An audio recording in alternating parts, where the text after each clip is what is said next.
I had the best time working on this house.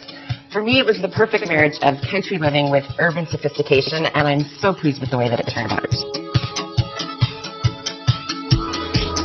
When I first met with the client and we started to talk about the palette, we knew because we were in the country that a lot of the outdoors was going to affect what we did in the indoors. So we really wanted to keep it neutral and calm and clean, but then we have these great bursts of green from outside and then green from inside. So it's a very soothing, very relaxing, very warm, cozy place to be.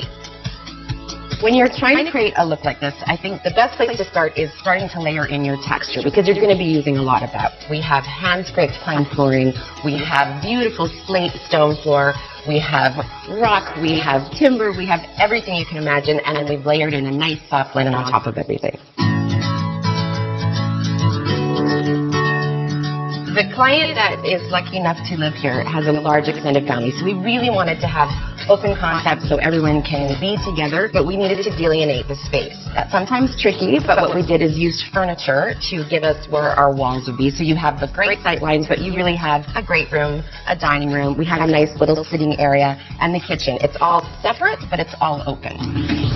Another great way to delineate space is what we did in the dining room. So even though it's open to the rest of the house, we actually painted the walls dark. It actually is a great nod as a thread because we painted all of the trim and the doors in the house the same color. The dining room could have gone very traditional, but we really were trying to keep that clean line. So the way that we did that is it's not too fussy. It's basically chandelier, chairs, table, this great hatch that we built in, which gives that nod to that found object. And then it really lets the windows shine, which with all of the mullions and all of the grills, it feels a bit more modern, and painted dark always going to make it feel a bit more contemporary.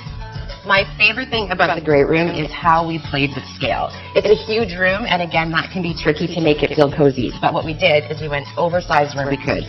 So the coffee table is actually humongous, but it feels just the right size for the space. The chandelier is that wow factor that you always need in the room. It's breathtaking. And then using oversized couches and an oversized area rug that was custom, everything feels like it fits. It doesn't feel like it's dwarfed, but then it still feels like it's a really cozy place to be and hang out. I love designing kitchens, and this one is one of my all-time favorites. It has all of the right notes to be in a country home, but if you take a good look at it, it's very streamlined. It's very simple, which actually just makes it shine all the more. We spent a lot of time on the details in this kitchen. We picked the most beautiful grige for the tapestry, which really lends a nice soft feeling to it. We did the subway tile all the way to the ceiling, which is, in my books, always the way to go. We used great barn lighting and then have the double islands, one for cooking, one for eating. It's actually the perfect space. I want it. I've asked them for it. They said no. In my dream house, the most luxurious thing would be to have a servery, and this servery takes the cake. It is actually a second kitchen. They have tons of storage. They can prep in there if they're having a dinner party. Everything gets closed off, and you don't see the mess. I love it.